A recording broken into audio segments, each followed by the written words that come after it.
그리하면 주실 것이요 찾으라 그리하면 찾아낼 것이요. 두드리라 그리하면 열릴 것이니 지혜의 문을 두드립니다. 안방으로 찾아가는 명사들의 명강 초대 굿클래스. 오늘은 또 어떤 강의가 준비되어 있나요? 요즘 기독교인으로 살아가기 너무 힘든 세대라고 하잖아요. 예, 네, 그렇죠. 그래서 준비한 강의인데요. 오늘은 특별히 기독교인 그리고 우리 여성들을 위해 준비했습니다. 여성분들을 위해서라고 얘기하면은 저도 이 강의를 좀 들어도 될지 좀 민망하기는 하지만 네, 오늘 정확하게 또 알려주실 우리 백소영 교수님을 모셨습니다. 와! 초대해 주셔서 감사합니다. 반갑습니다. 예, 백소영 교수입니다.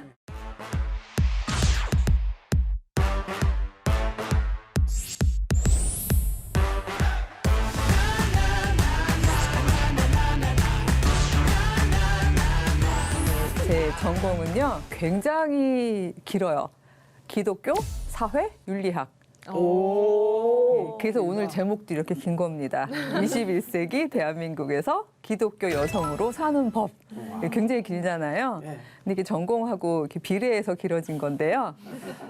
오늘 1강 제목하고도 연결이 되기 때문에 제가 1강 제목 설명을 조금 하면서 제 전공이랑 같이 연결해서 말씀을 한번 드려보겠습니다. 네. 오늘 1강 제목은요. 진리와 상황입니다. 보통 이제 와가 붙으면 뭔가 굉장히 밀접한 관련이 있는 애들을 와로 붙이잖아요. 네. 진리와 상황을 와로 붙였다면 이 둘 사이에 제가 강조하고 싶은 이제 뭔가가 있을 텐데 진리 이거 변하는 건가요? 변하지 않는 건가요? 변치 않는 변하지 않는 거예요. 시간이나 공간이 바뀐다고 변하면 그건 진리가 아니죠.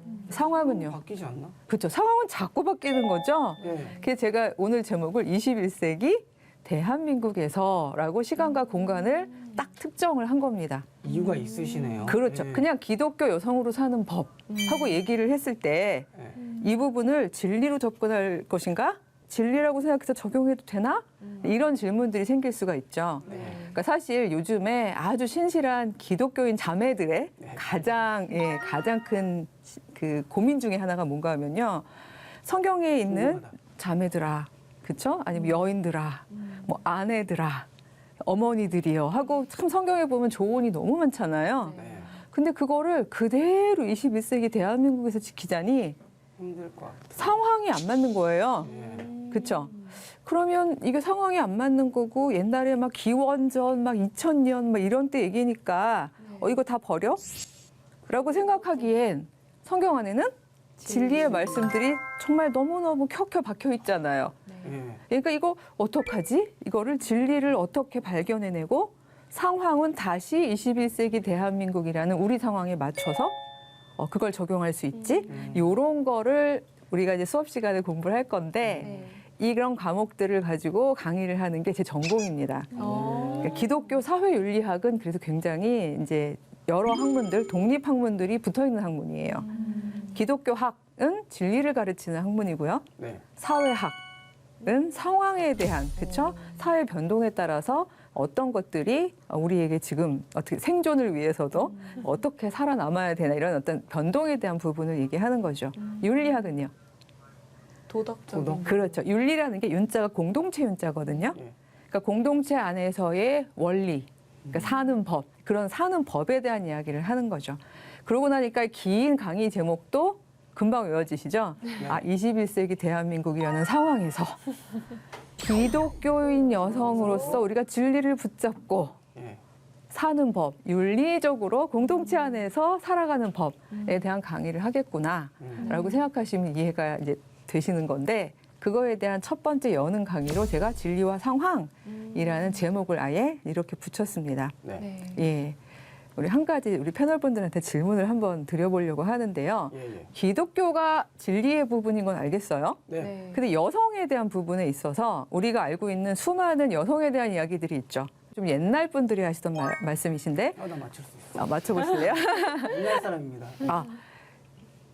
암탉이 울면 집안이 망한다. 집안이 망한다. 예. 내가 있냐? 아, 이걸 이제 팩트라고 생각하자는 얘기가 아니라 그 암탉이 울면 집안이 망한다. 이런 속담이 있었죠. 예전에 우리 어른들이 하더니 어른들이 하시는 그런 속담이 있었는데 그거 진리일까요? 상황에서 나온 어떤 말일까요? 상황에서 나오는 말. 암탉이 울면 망했나 옛날에? 옛날에 실제로 암탉이 울면 집안이 망하던 시절이 있었던 거죠. 근데 그래요? 그 암탉은 우리가 알고 있는 그 알을 낳는 그 암탉이 아니라 은효라는 거 알 수 있잖아요. 여성을 얘기하는 거잖아요. 그래서 오죽하면 여자 목소리가 담을 넘어가는 것, 그것도 윤리적으로 좋지 못한 행동이라고 생각했고 또 걸음을 막 빨리빨리 걸어가도 여자애가 왜 걸음걸이가 그렇게 보폭이 크냐. 앉을 때도 아마 그런 조언 같은 거 많이 들었을 것 같아요. 그렇죠? 뭐 다리를 얌전하게 붙이고 앉아라. 여자는 하는 것들이 많았는데 혹시 여기 뭐 우리 김영춘 배우님을 소외시켜서 너무 죄송한데 그래도 여기 두 여성 패널분이 계시니까 여자는이라는 말로 제한받았거나 했던 인상적이었던 그런 경험들이 있으세요? 여자는 조심해야 된다. 조심해야 한다. 네. 근데 좀 반대가 있었어요. 너는 왜 여자처럼 그러냐? 아, 그러니까 그것도 너는 왜 여성의 여자처럼 앉았냐? 예를 들면 당연히 이게 편해서 앉는 거지. 그쵸. 뭘 여자 예, 예. 남자를 가릴 내가 여자 맞아요, 어떻게 앉는지 쳐다본 적이 없는데. 그냥 나는 나대로 앉은 건데 내 나대로 앉은 거를 여자처럼이라고 얘기했다는 예. 거죠. 또 여성스러워야 된다는 말을 많이 들었던 것 같아요. 근데 그 여성스러움이라는 것도 사실은 굉장히 모호한 단어인 게요. 그게 내용이 채워져야 되는 거잖아요. 그럼 여성스러움이 뭔데? 라고 얘기했을 때, 여성스러워. 예. 그러니까 예를 들어서 이렇게 이런 거 여성스러움이라고 우리가 얘기를 하죠. 네. 예. 되게 많이 해보신 거 같아요. 저 상당히 여성스러운 여자예요. 근데 이렇게 한다고 해서 제 모든 기질과 성향이 다 그 여성스러움에 들어가야 되는 건 아닌 건데 그 여성스러움 속에는요 어떤 것들이 있냐면 조신함도 있고요. 그 다음에 이렇게 말하자면 집 안에서 주로 활동하는 데 적합한 품성들. 예. 말하자면 그 중에 제일 많이 가치 평가되는 게 이제 돌봄 노동을 하기 위해서 잘 들어주고 잘 돌봐주고 그렇죠? 네. 예, 이렇게 우리 어린이들 잘 양육하고 남편 내조 잘하고 그러기 위한 품성들. 근데 그런 것들을 주로 여자는 원래 그렇게 태어난 거야. 그 여성성이 기독교적으로 말하면 하나님께서 여성에게 그런 품성을 따로 주신 거기 때문에 여자들은 그 품성에 맞는 행동을 하는 게 맞아. 그러니까 그렇게 살아가야지. 그렇게 얘기를 하면서 길러진 거죠. 예, 그러다 보니까 여성으로 태어난 사람들의 경우에 대부분은 다 그렇게 살아야 한다고 하고 예. 그리고 내 안에 분명히 그런 품성들이 있고 그러니까 살다 보니까 크게 문제 없이 살아왔던 시절이 무려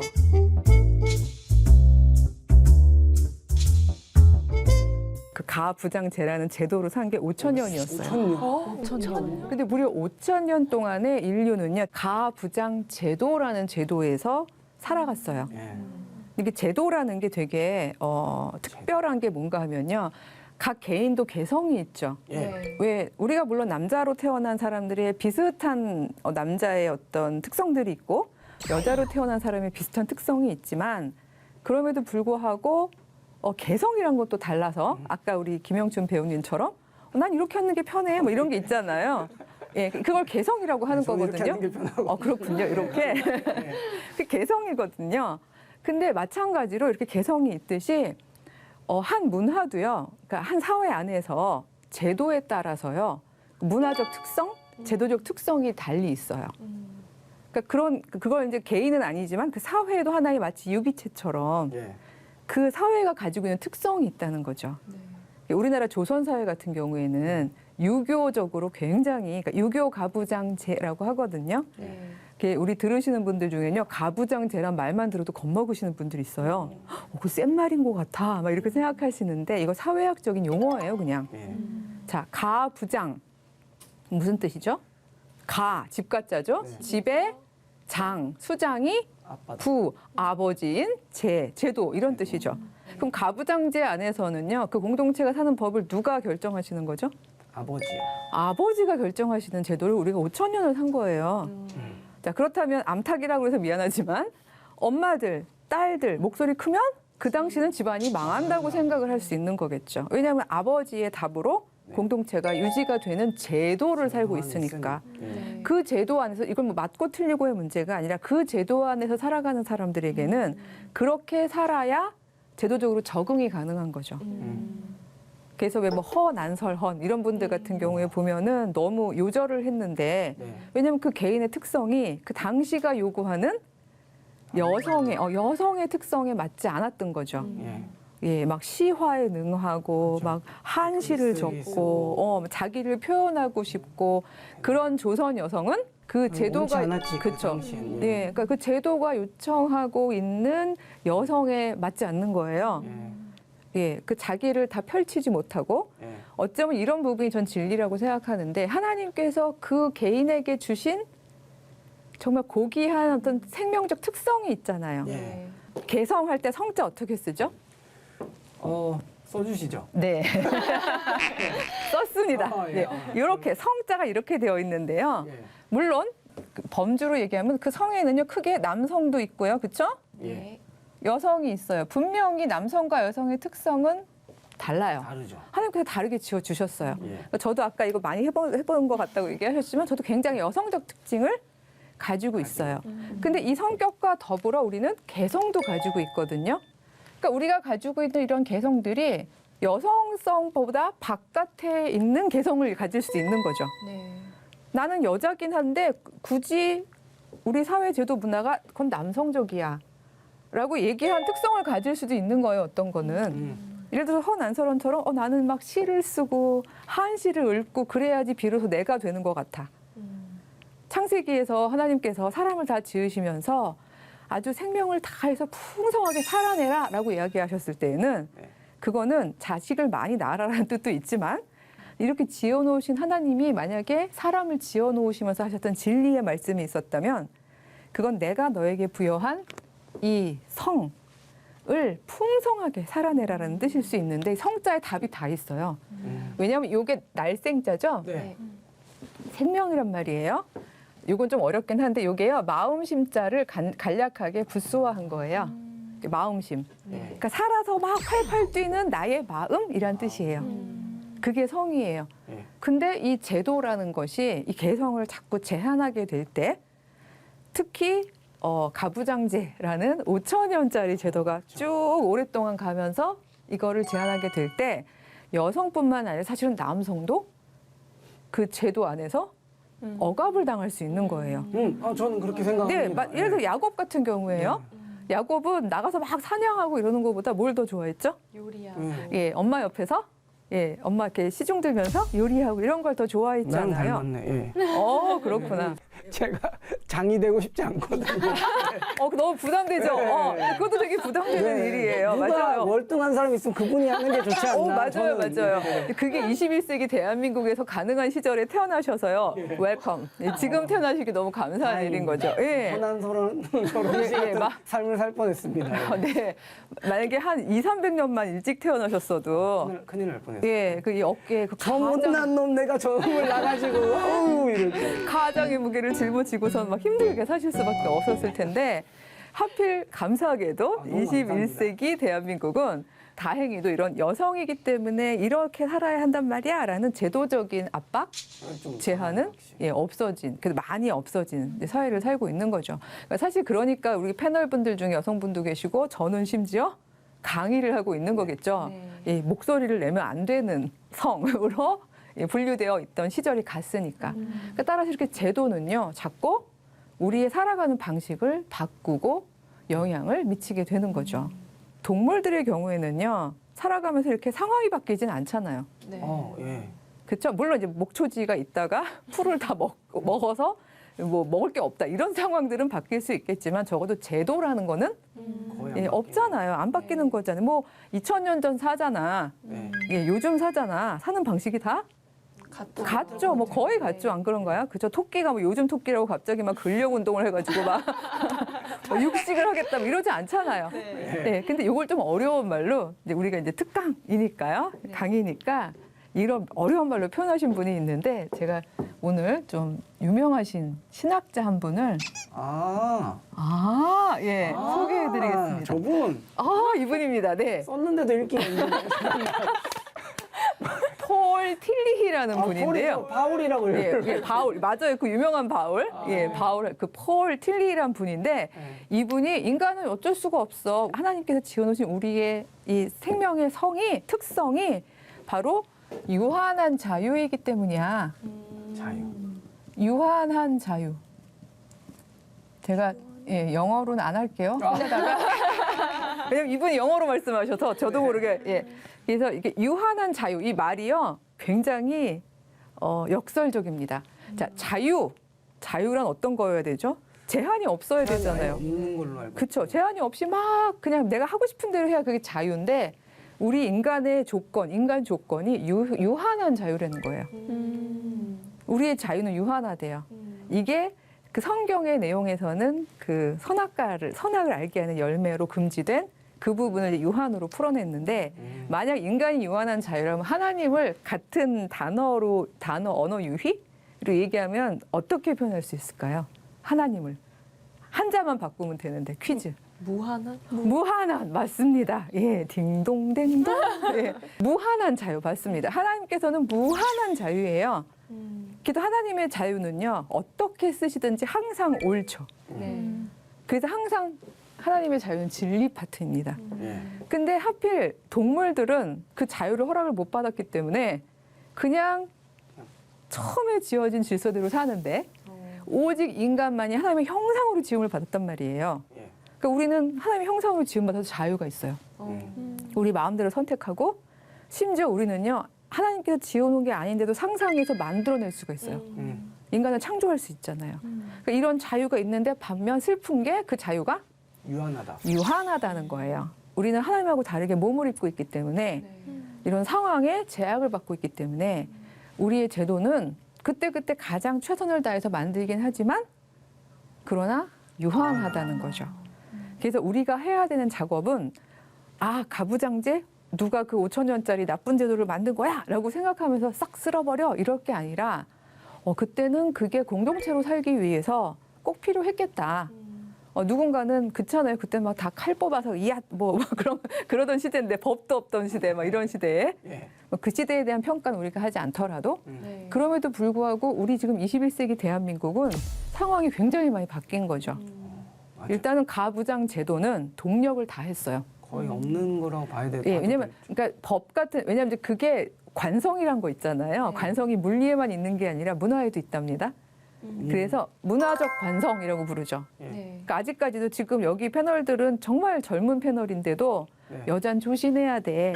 뭐 이런 얘기를 들었다라고 얘기할 만큼 심지어 맞추잖아요. 속담도. 암탉이 울면 그랬더니 들어본 거잖아요. 그렇죠. 집안이 망한다. 그러니까 아직까지도 관성은 있어요. 동력은 멈춰서도 굴러가는 거죠. 관성은 있지만 힘은 이미 동력 자체, 힘은 이제 빠진.